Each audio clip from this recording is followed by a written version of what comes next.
So Terry, it's all yours. Okay, thank you, Kelsey. And welcome everyone. You guys are diehards. You're still with us. So thank you so much for being here with us today. This is workshop, I'm calling it 4.3, track 4, session 3. This is put on by the Propagation and Membership Committee. I want to say your BCA Propagation and Membership Committee. We're going to be sharing best practices on growing our Sanghas, but we're really going to focus on one area, which is entitled Gateways. And so I'd like to introduce to you, and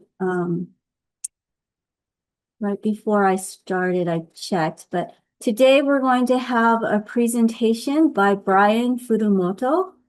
Brian's a member of the Propagation and Membership Committee. He's a member of the Orange County Buddhist Church and is the immediate past president. And Brian wears many other hats, like which many of you do also. And he's also a community volunteer. So that's just a brief introduction about Brian. He'll be sharing shortly. Also with us is Angela Bartolacci. Angela is our committee BCA staff liaison. Angela is our amazing administrative assistant to BCA. She's a huge support system, not only for at the BCA executive committee as well as the staff level, but also to all the temples as well. She kind of is our communication link. So Angela, thank you for being with us today. I did see another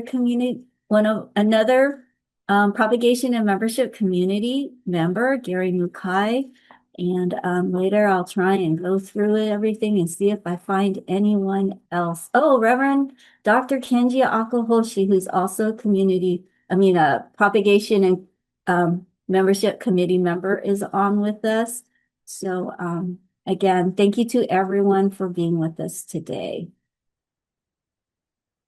So there are many best practices that have been shared with throughout today's session. We started with the town hall under our bishop, Reverend Harada. And there have been previous seminars and workshops. And I feel it's okay if we get repetitive sometimes because we all need the reminders. I think it helps. And every time we share best practices in growing our Sangha, we all come away with a new nugget. And so I hope that today you will walk away with many more nuggets to take back with you to your temples and to your leadership. So on this screen here, these are four key best practices that we've been communicating with many.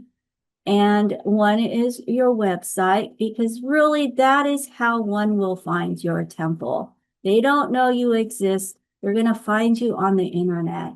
They're going to search and they will find you. So it's so important that you do update your websites, you make it inviting. It's not only just in-house info, but it's also a welcoming site and information for someone who is looking for a temple to visit. Also, we talked about already this morning in the town hall session, creating a warm and welcoming Sangha is a key best practice, and I'm sure many of you have that at your temple or church. Also providing a Buddhist education program for all. And I say for all because it's for any age level. So the previous session, there were 2 sessions going on simultaneously on Buddhist education. One was having a Buddhist education program. The other one was about Dharma school for the youth. And then, of course, organizing, engagement for your Sangha and communications are so important. So for me, I just wanted to share these best practices. I'm not going to go into it in depth. You'll probably be able to see some recordings if you weren't able to see the sessions that pertain to these today. But hopefully we'll have more conversation on this in the future as well. But these are all initial gateways, I feel, and I call them gateways to your temple. These are going to bring people to your temple. And today I've asked Brian Furumoto to elaborate more on gateways. Brian kind of he did it on his own, and I was very impressed. He's a proponent for membership and creating pathways for all to his temple, to his church, Orange County. And he wanted to share this with everyone else. But so Brian, I'd like to turn it over to you for your presentation. Thank you so much. Hey, everybody. So, what's great about these town halls and these meetings is it's really bringing, you are the leadership. You are the core. You're the ones that are really wanting to make things happen. And if you could think about other members that maybe not are on this call that you can talk to, part of it is this collaboration with energy. I don't want to overuse the word synergy, but like-mindedness where you really can get things done when you're working together. So Terry wanted me to ask about Dharma Gates. I think I'll start off with we have an incredible opportunity. What's going on in today's world? I know it seems disruptive, this and that, but there's a lot of people seeking spiritual solace, just different pathways outside of traditional methods. And we used to, as Shin people, we used to not get mad, but like the Zen people got to jump on us. They started marketing first. They were this and that, Richard Gere, all these things. And now, you know what the opportunity is? Zen kind of got hijacked, right? Now they're a yoga mat, they're a tea, right? I mean, it's not really them, but they're using the word Zen in that way. And Shin is really relatively unknown. And what really separates our practice is the daily practical, everyday aspect of it. And that's where these gateways come from.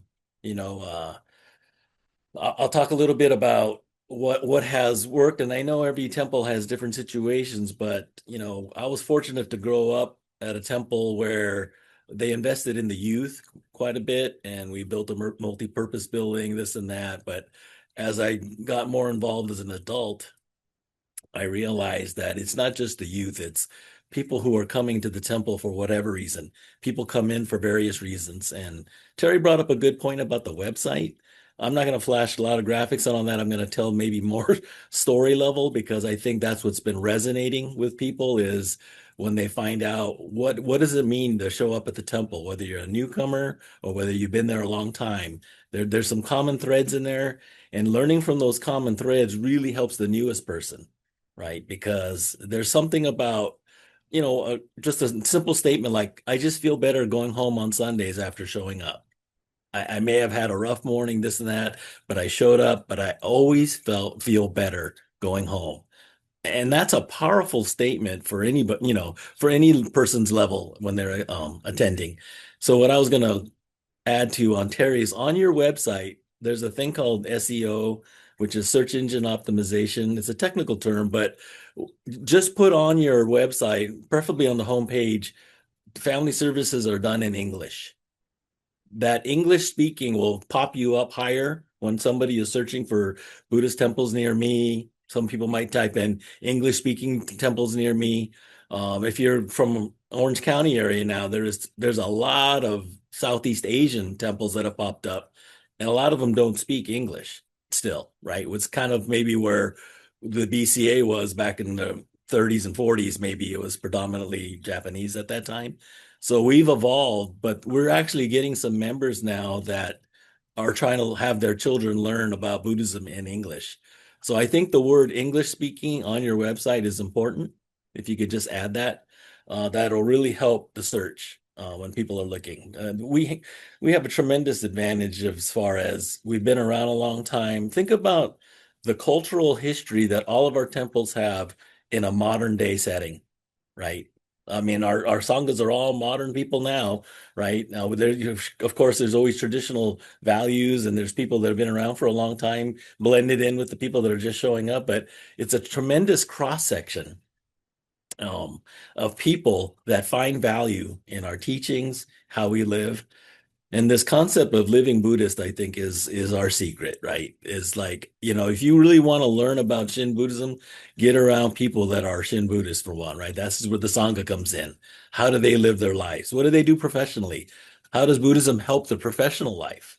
How does Buddhism help their family life? All these things that people are really searching for. They're not looking for doctrine. They're not looking for history. Some people may, and we can offer that too. But most people want to see, what is the practical value of what are we adding? And that's where our Dharma gates are really important. So we have a fairly large sports group, and we're getting better. And so we've seen the sports group go from predominantly temple members to predominantly not temple members, right? Because we open it to everybody. You don't have to be a temple member to play on our basketball team. So what we are working on, or we constantly try to reiterate, is the messaging of how this is all steeped in the teachings. And I was sharing with Terry the other day, we had a great conversation about Dharma gates and this and that.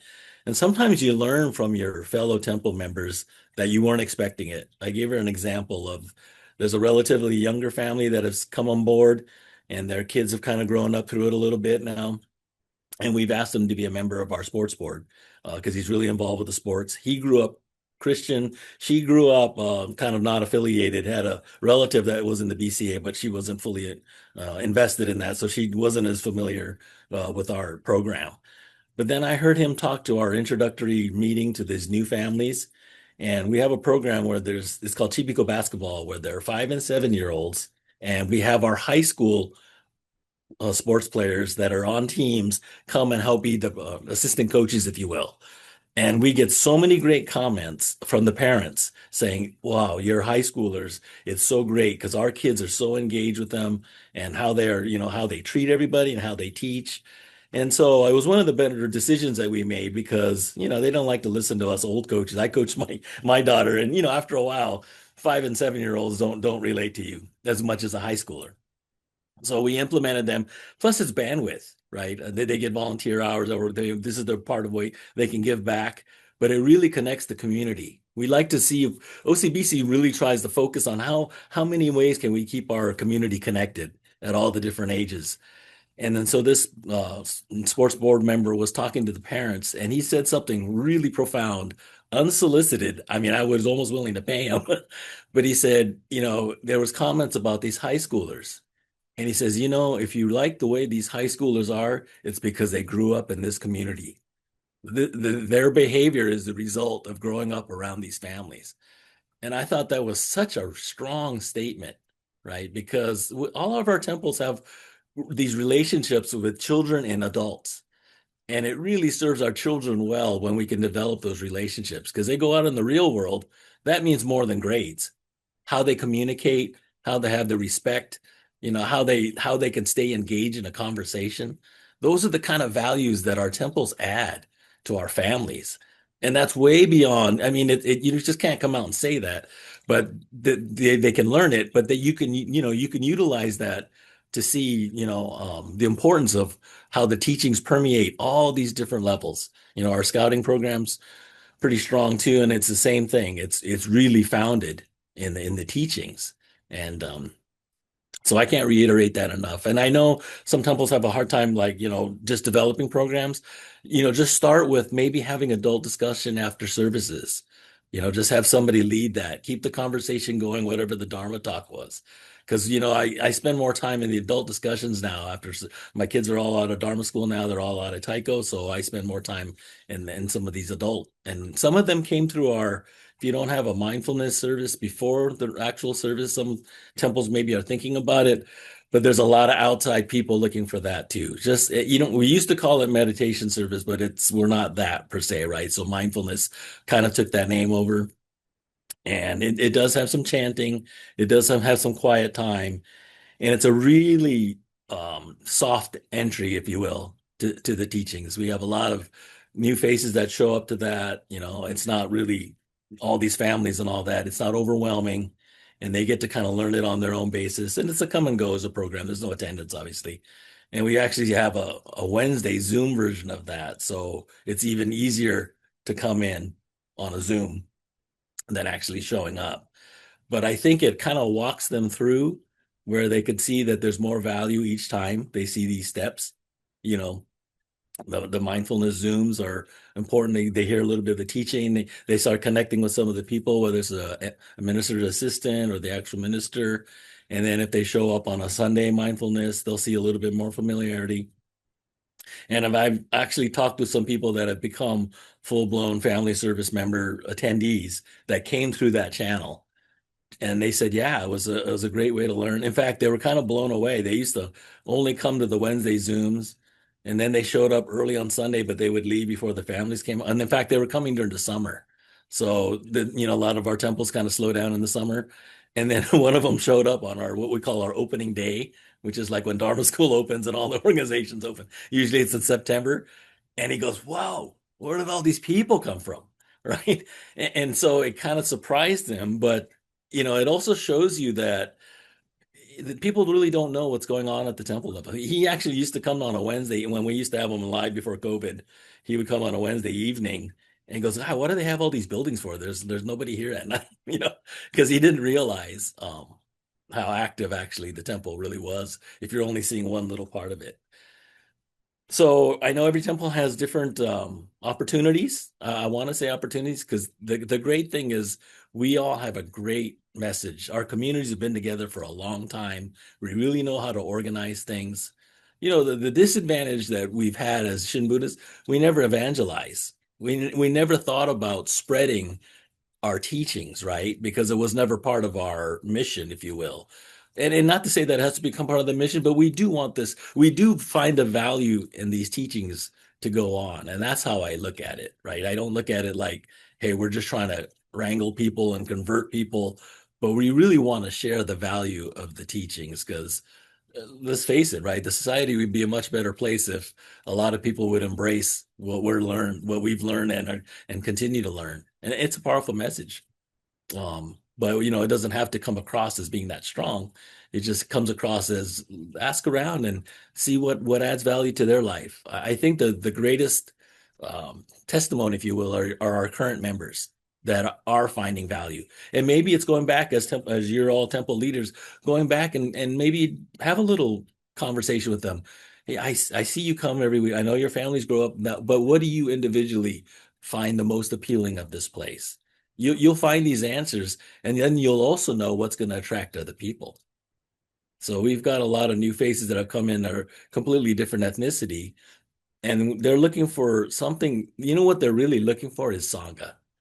A lot of them were nightstand Buddhists. They were reading about it. They really liked the teachings, but they didn't know how to imbue these teachings to their children not as a parent, as an authority figure, but how do you kind of embrace that? And then they found that Dharma school or other like-minded Buddhists that have kids was important to them. So I think hopefully Dharma schools can start growing from that, but that's one of the keys too. And we're finding people seeking a Dharma school. For us that grew up with it, we never thought any differently, but we have to really look at this differently now because, we're in a much different world now, right? The demographics are completely changing, society is changing rapidly, but I think more and more now, our message is clear about what we stand for, what's the value.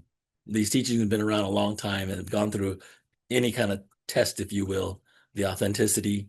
I learned a lot from Reverend Nakahoshi about how he articulates these teachings in an everyday world. And I think the more comfortable we get with that, and I know Terry and I are kind of talking about some materials, and she showed that little pamphlet that she shows at Dista. That's highly important. We have a little thing in our Hondo too that talks about temple customs. And what I did too is I put the English word first. Used to be Japanese word first, but you know what? Most of the people don't speak Japanese, right? even if they are. It could be Sanseis, Yonseis now, but or non-Japanese. And I know from a marketing background that I have, if you put anything foreign in front of somebody, they shut down. They'll stop reading. But if they start seeing things that they're experiencing, like what incense is about, what was that ringing of a bell before the service, all these things, and they read that in the temple customs, they'll start getting an understanding. And then on the flip side of that, we have a little bit about OCBC, some of the things that we have and all that, because we kind of came up with the tagline a few years ago that applies to all of our temples. It's called connection, culture, community.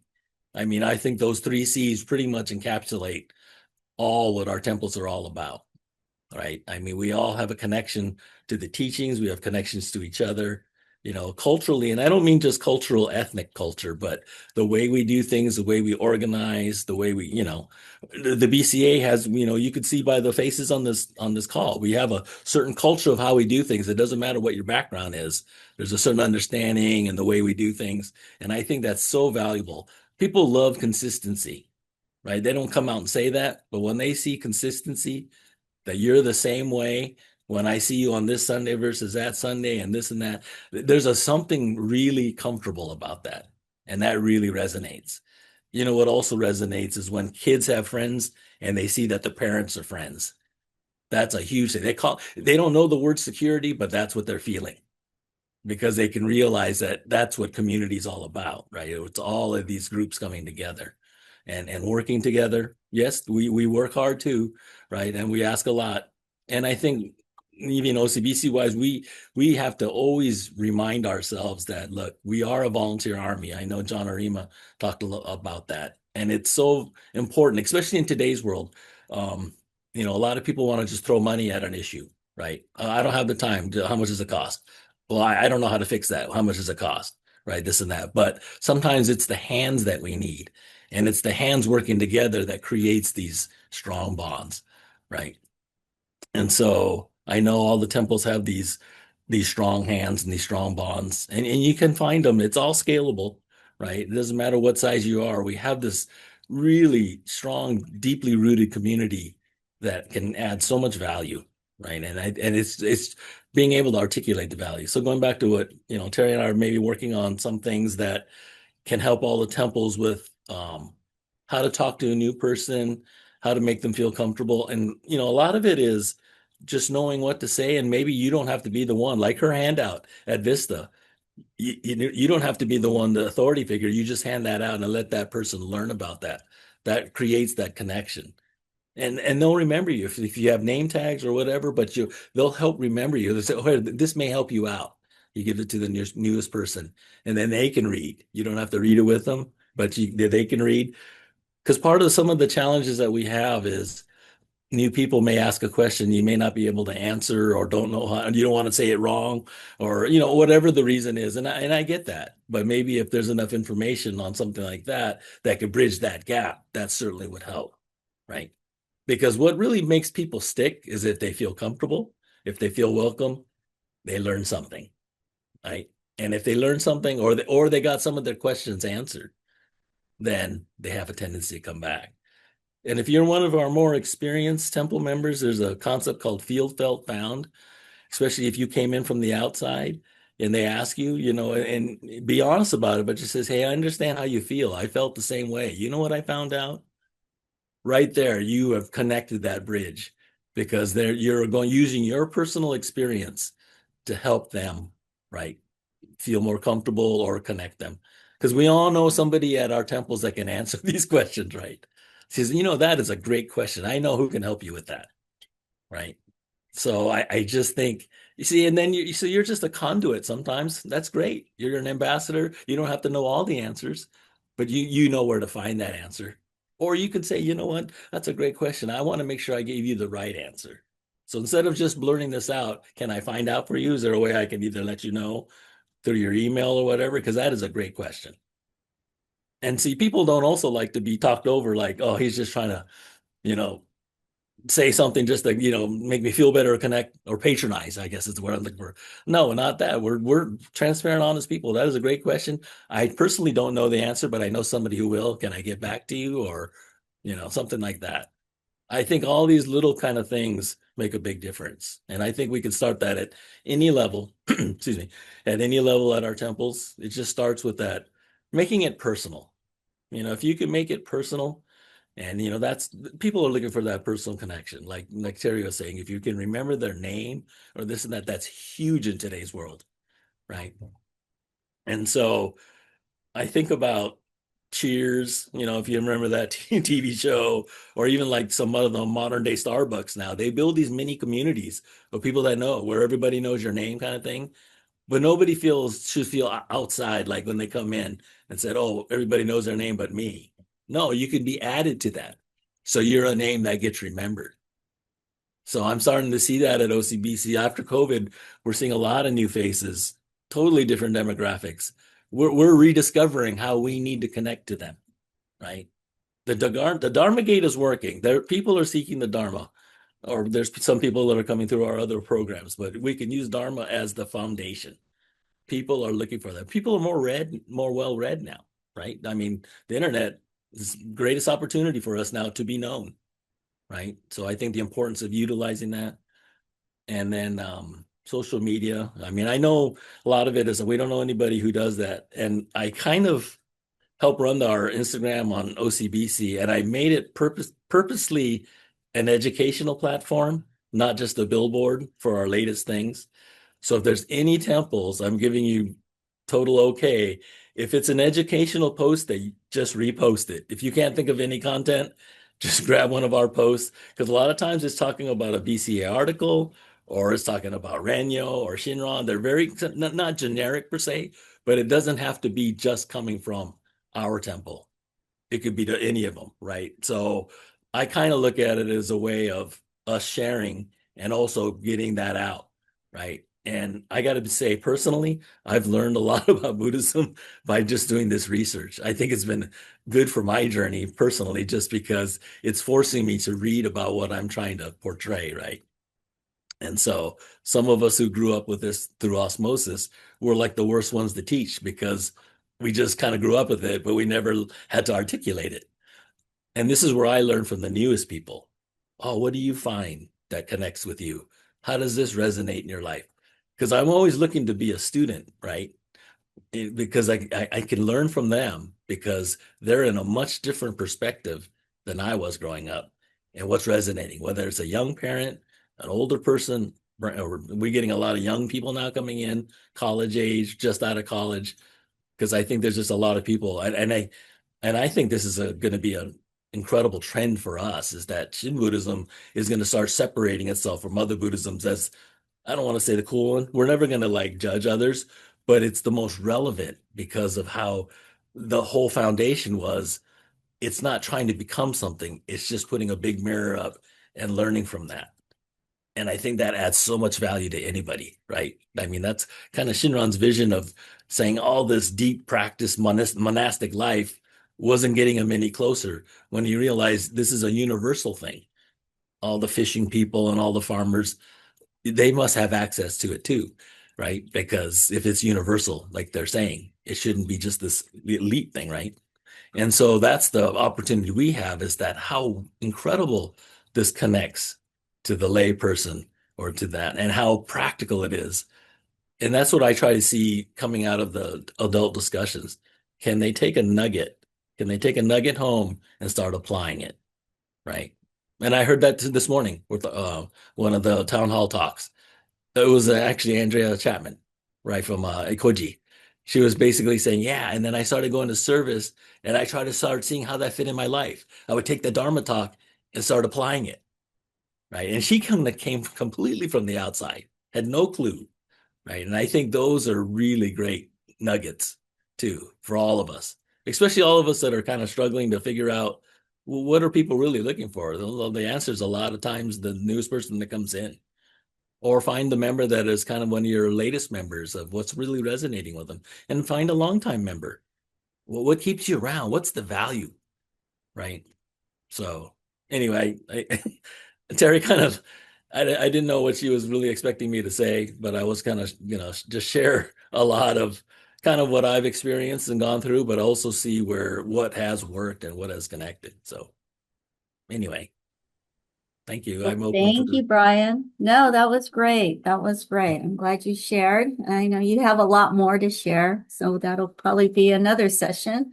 But thank you so much. No, and thank you so much. And that's great, what you're bringing to the Propagation and Membership Committee. So I You're really welcome. appreciate you sharing today. So now what we'd like to do, we thought is something a little different. We've all been sitting in listening to presentations today, but thanks to our tech hosts, we're able to go into small breakout rooms. And so we're going to go into breakout rooms. And so we're going to split up into 3 breakout rooms, and they're going to be facilitated by Brian, Angela, and myself. I'm going to say, let's see, Angela, I guess you can take one. Kelsey, are they numbered at all? Do you know? You know what? I don't know. We're going to let the breakout rooms happen. And then I think Angela, Brian, and I will not be assigned to one. And then Right. we'll just say, I'll take this one, I think people will be automatically assigned to breakout room. Yeah, except for the yeah. co-hosts. Yeah. Except for us, oh yeah, we will not. And then we'll pop in. We're gonna have a brief discussion or sharing actually. We would like to hear from you. Maybe, you can identify a gateway your temple provides that you find that's been a wonderful experience for your Sangha. And another prompt, if there's time, how do you enhance your guest experience at your temple? So Angela and Brian and myself will be facilitating that. And we will regroup at 4:20. So we have a little less than 20 minutes to have this sharing time. Okay?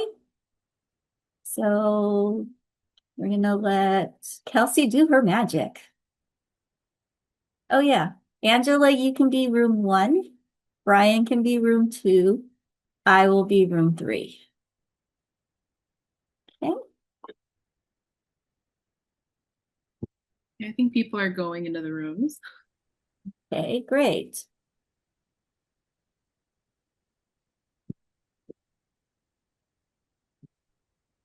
Do I need to assign you into the rooms? No, I Or- think we just click on join and then it'll take us to it. Okay. Yeah, I know when we do these breakout rooms, we always don't have enough time, right? We always want more time. But but thank you. I hope you found that going into these breakout rooms and being able to share, you found some value in it, and you have something maybe that you can take back to your temples or to your Sangha. What I'm hoping is that I'd like to ask you, would you like to continue the conversation amongst temples? Just for show of hands, or I can't see everyone, or use your hand icon or something. Trying to see everyone. Because if you would like to continue the conversation, this is something I'm going to propose. Thank you. Great. So I do see it. I see thumbs up. I see a yes in the chat. So I personally would like to continue the conversation. And so I'm going to propose this to the Propagation and Membership Committee. And and my hope is that this year, through the support of BCA as well, we will be having we'll offer some Zoom sessions like this throughout the year. And probably also, we might do it based on size of the temple, I'm thinking, to try that out. Maybe we'll have a little bit more, and we'll pick some topics that have come out and voiced through this breakout session. Okay. Terry, Yes. I just want to thank you very much for giving people in Canada the opportunity to participate in this workshop. We could certainly learn a lot from the kind of processes that you people use. We're much more smaller Kyodam, and yet the energy and the interest is equally strong as yours. Even on a number basis, we're much less. And I think that we should try to connect as much as we can among ourselves. We can talk Mm-hmm. about connection with people who are non-members or perhaps Mm-hmm. prospective members to contribute and engage in the discussion among our members is very important as well, because what it does, it reinforces our effort in helping each other to propagate, Absolutely. not to Yes. proselytize, to Right. propagate. Thank you. No, absolutely, Roy. Thank you so much for sharing that, and thank you for being here with us today. Thank you. Yeah, thank you very much. I think that you hit it right on the nose as far as that energy that and Brian even talked about it too within our own sanghas. When you get that momentum going, when you have that energy out there, you need to keep it going. You just ride on that and it just keeps going. The other day, our social hall is downstairs. I just want to share this really quick. Where we have after service, everyone goes downstairs to the social hall and has refreshments and they gather and they have that social time. And usually I'm one of the last ones to go downstairs. I'm putting things away after service and things like that. And when I got out to the foyer and before I even got to the stairwell, I could just hear the voices. I could hear the laughter, but I could feel that energy downstairs. And that really made me very, very happy. And so that's when I thought, wow, what Vista is doing here, the leadership at Vista and what the Sangha is doing and what they're creating is wonderful. And that's just what I want to share with everyone. And I would love to, and I'm sure it's happening at your temples as well. And that's what I'm hoping that we just together, we continue to share best practices. We continue to support one another and help each other. And so today, I just want to thank you for joining us in this workshop. It's been a long day, but we've had wonderful presentations throughout the day. And I want to thank for this workshop. I want to thank Brian for sharing, who presented earlier. I want to thank Brian as well as Angela for facilitating. And also thank you, Kelsey, for being our tech host, allowing us to gather today and allowing us to have that time and opportunity to go into the breakout rooms and share. So I really appreciate your participation for taking the time out of your precious schedules.